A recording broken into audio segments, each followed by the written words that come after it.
Olá, queridos alunos do 8º ano, sejam todos bem-vindos, espero que vocês estejam bem. Eu sou a professora Daniele Costa, do componente de língua portuguesa. Vamos conhecer nossa aula? Aula 76, revisão e avaliação. Então, 8º ano, hoje nós vamos trabalhar aí alguns assuntos que já foram, trabalhados justamente pensando nesse contexto da nossa aula 76. Vamos juntos!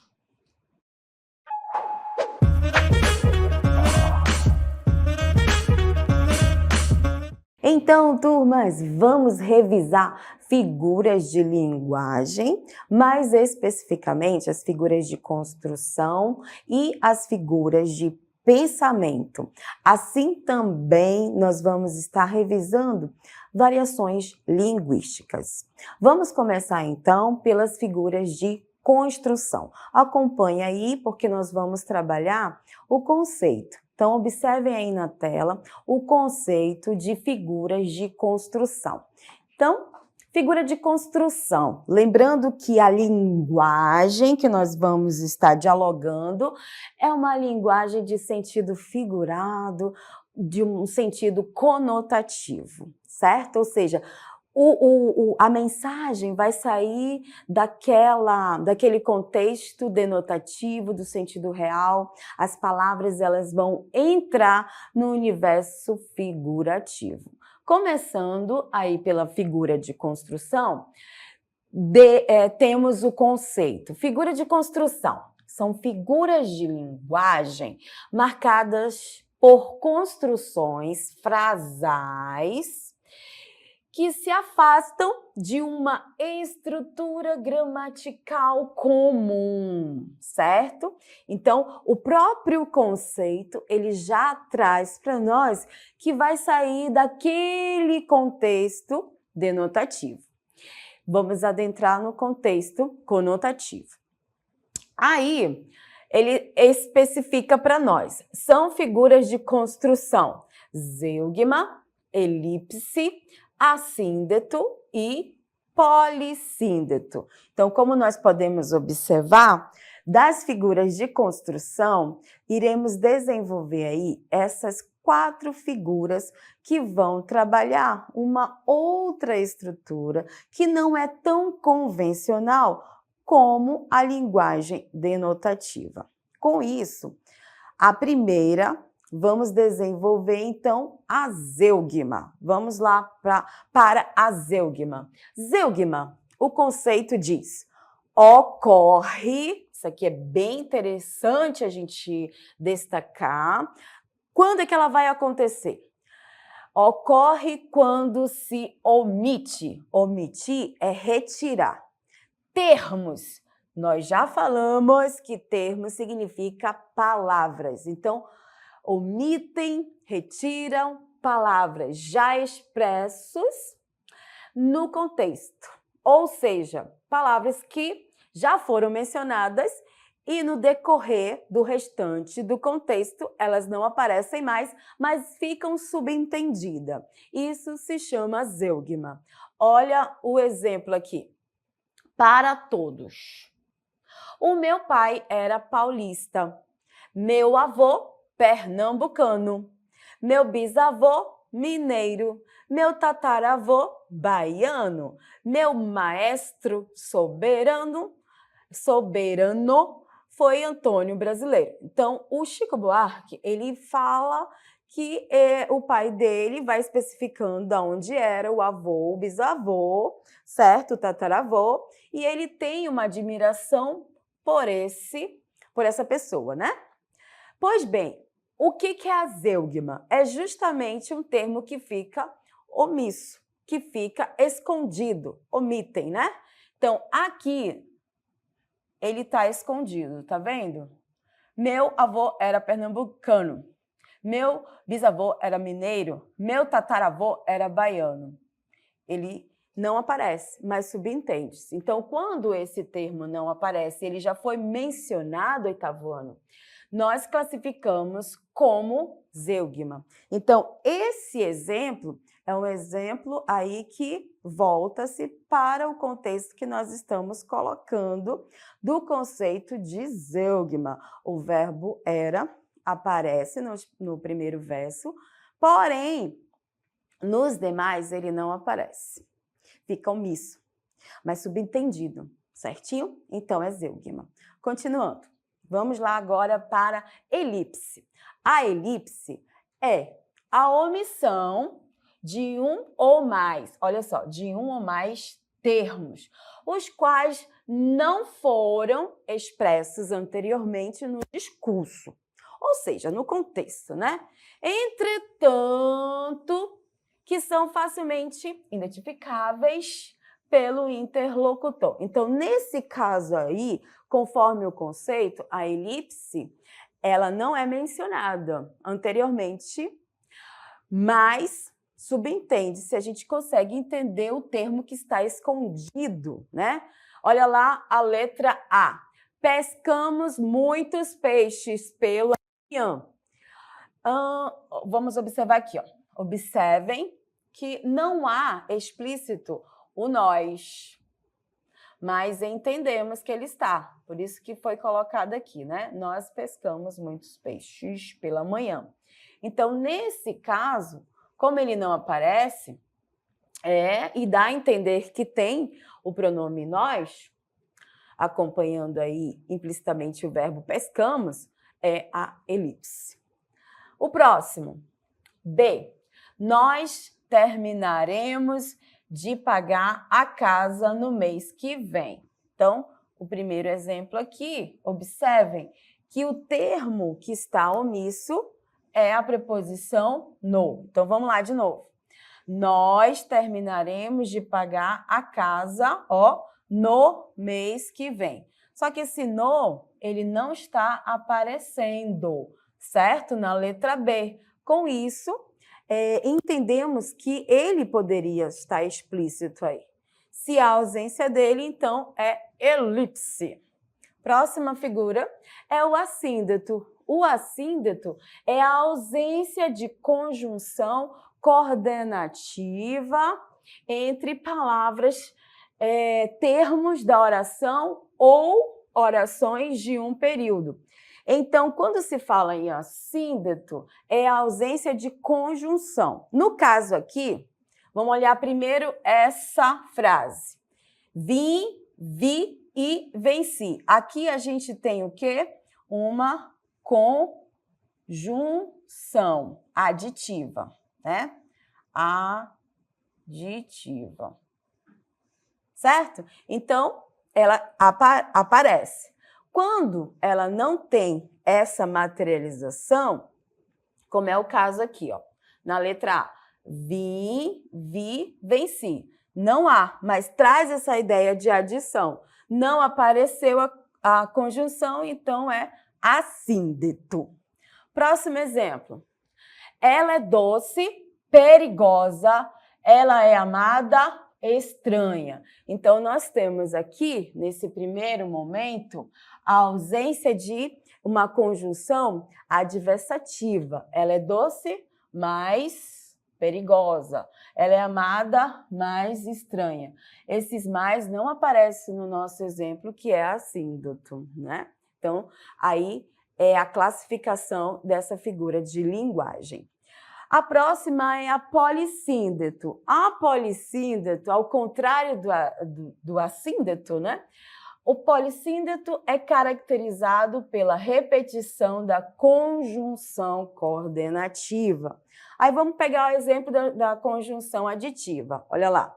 Dolores brincava e gritava e falava. Assíndeto, porque é a repetição da conjunção. Letra B. E planta, e colhe, e mata, e vive, e morre. Observem que está repetido no contexto a conjunção. Se há essa repetição, nós chamamos de polissíndeto, certinho?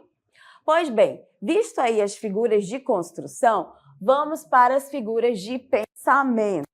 As figuras de pensamento são caracterizadas por termos ou expressões empregados em sentido figurado e atrelados ao campo do pensamento, ou seja, das ideias. Quem são essas figuras de pensamento, oitavo ano? Ironia, hipérbole, eufemismo, antítese, personificação e apóstrofe. Vamos começar, então, pela primeira aí, ironia. A ironia ocorre quando se afirma o contrário daquilo que realmente quer afirmar.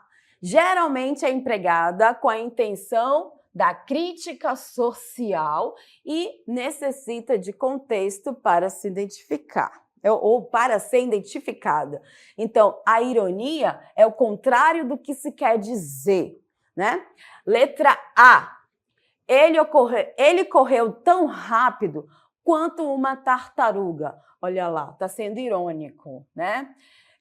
Dá a entender que ele correu realmente rápido, mas aí vem a ideia da ironia quanto uma tartaruga.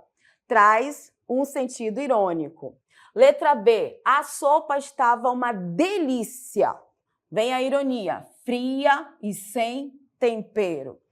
Ironia, o contrário do que se quer dizer. A hipérbole é aquela figura de linguagem que vai se caracterizar pelo exagero, né? O oitavo ano tem milhões de exercícios para fazer. Ou seja, tem muitos exercícios, mas quando se fala milhões, é um exagero, então chamamos de hipérbole. Aí nós temos aqui o exemplo A. Paula morria de trabalhar para pagar o banco. Nessa letra, morria, ou seja, trabalhava muito. É um exagero colocar aí se referindo a esse trabalho muito, né? Hipérbole. Ângelo chorou rios de lágrimas quando Ana o deixou. Então, houve esse desfecho, né, do romance e ficou muito triste. E aí, esse contexto imaginário de ideias, o Ângelo chorou rios de lágrimas, essa ideia traz uma ideia de exagero, hipérbole. Eufemismo. O eufemismo, ele vai suavizar algo grosseiro, né? Então, vamos ver aqui o contexto do conceito.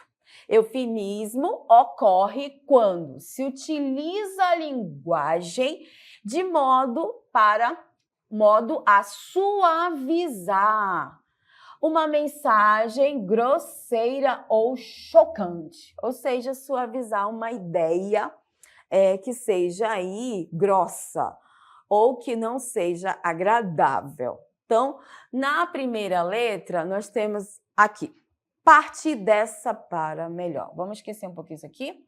Partir dessa para melhor, ou seja, morreu. Agora está com uma nova vida. Mas para não falar que morreu, certo? Para ser grosseiro, então suaviza. Eufemismo. Na letra B, faltar com a verdade, ou seja, Paulo faltou com a verdade, para não dizer que ele mentiu. Vai suavizar o conceito, né? Paulo faltou com a verdade, ou seja, o Paulo mentiu. C. Subtrair os pertences dos outros. Ou seja, roubou. Para não dizer que roubou, que fica algo grosseiro, né? Suaviza. Subtrair os pertences dos outros. Então, eufemismo. Antítese é essa outra figura de pensamento que vai trazer oposição de palavras. Então, olha lá o conceito.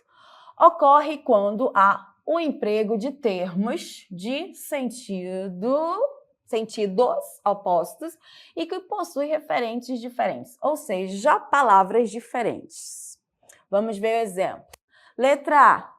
Faça sol ou faça chuva. Estarei no teatro. Olha a oposição, sol e chuva. Não importa. estarei no teatro. Mas aí nós temos a oposição dentro desse contexto aí, dessas duas palavras diferentes, e que são oposição. Logo, antítese. Na letra B, a luz e a escuridão estavam presentes em sua obra. Luz, escuridão é oposição. Então, quando nós temos palavras opostas, classificamos, né, oitavano, como antítese. A próxima é a personificação ou a prosopopeia, que são justamente características humanas atribuídas a seres inanimados. Então, vamos lá. Ocorre quando o texto atribui características próprias de seres humanos a elementos, né, ou a seres que não são humanos, vegetais, animais, objetos. Então, nós temos aqui um exemplo de personificação. O vento beija meus cabelos, as ondas lambem minhas pernas, o sol abraça o meu corpo, meu coração canta feliz.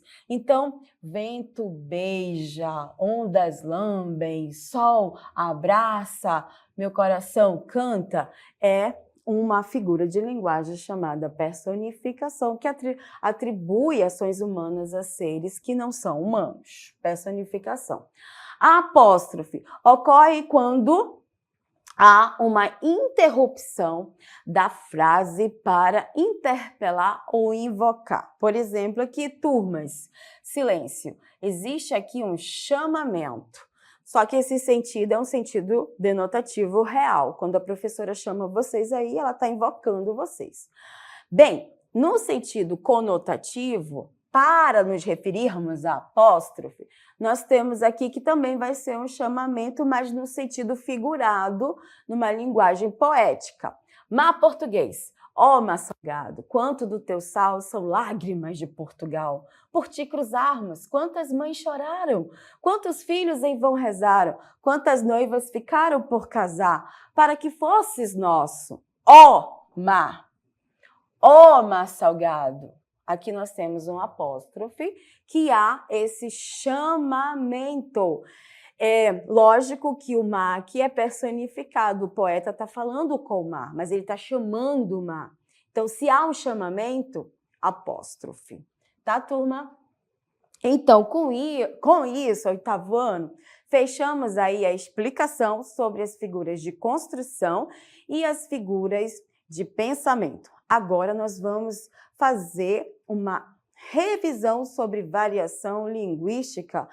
Lembrando que a variação linguística, ela pertence a um determinado idioma, no nosso caso, nós falamos a língua portuguesa, mas a nossa fala, ela tem variações. O norte tem um jeito de falar diferente do sul, que o nordeste também fala a sua particularidade. Vamos então ver o conceito de variação linguística.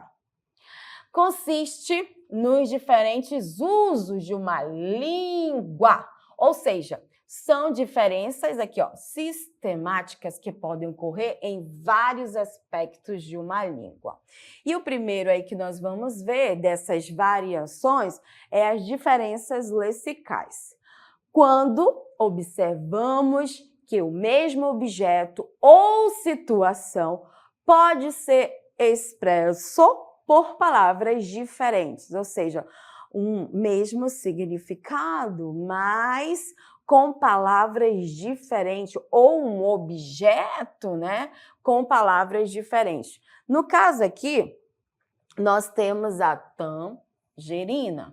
Aqui no norte, olha só aqui, ó, no mapa, no norte, e justamente também aqui, ó, no sudeste, essa fruta é conhecida como tangerina. Só que lá no centro-oeste, ela chama-se de mexerica. E no sul, bergamota. Então, observe que há uma diferença de palavras se referindo a essa fruta. Outro exemplo de variante é limpar o peixe, que também podemos chamar ou nomear tratar o peixe. Quando tem, né, pegou o peixe, vamos limpar o peixe. Ou pode ser também esse contexto tratar o peixe tem essa carga semântica também de limpar, tá? Temos outro ponto, diferenças semânticas, quando uma mesma palavra é usada com significados totalmente diferentes. Então, a palavra manga, ela pode ter vários significados dependendo do contexto, e aí a gente tem as diferenças semânticas. Então, observem aqui. Quando se refere à fruta, né? Estou saboreando a manga. Então, esse sentido é se referindo à fruta. Agora, Fabiana, manga das colegas.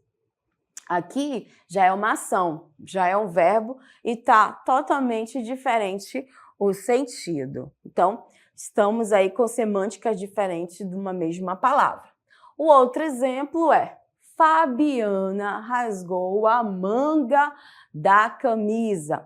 Aqui já tem um outro contexto dessa palavra que não está se referindo nem à fruta, nem a xingar, mas uma questão de que tem um defeito na manga da camisa, certo?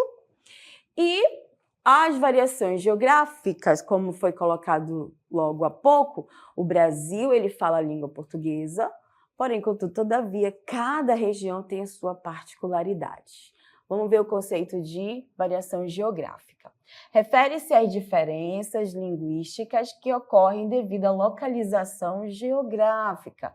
Isso inclui diferenças de sotaque, vocabulário e até mesmo estruturas gramaticais.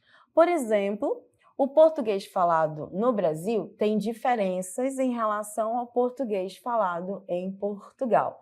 Então, quando a gente fala aqui no norte, macaxeira, lá para o sudeste eles conhecem como aipim. Então, são se referindo, né, a essa alimentação, mas com palavras diferentes por conta da variação geográfica.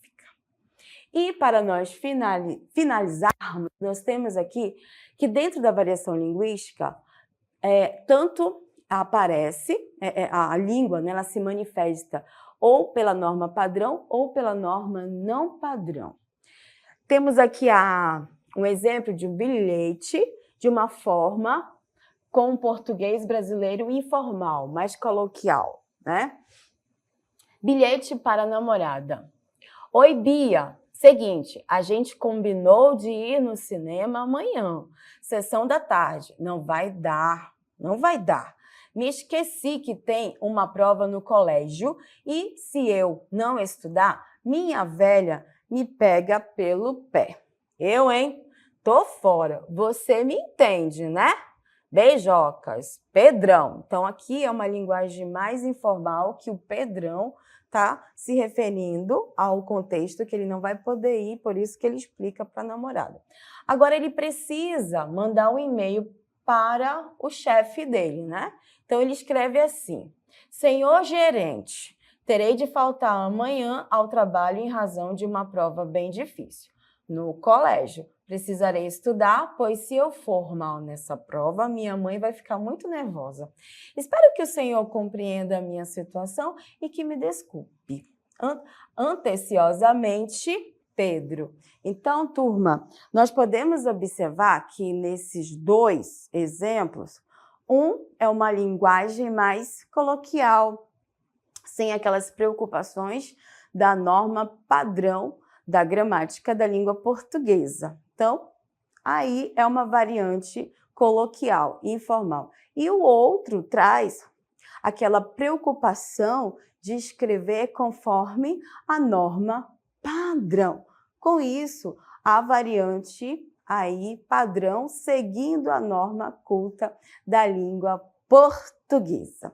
Então, oitavo ano, essa foi a nossa revisão. Falamos sobre as figuras de construção, de pensamento e também falamos sobre variação linguística. Eu deixo aí um abraço a todos. Tchau, tchau!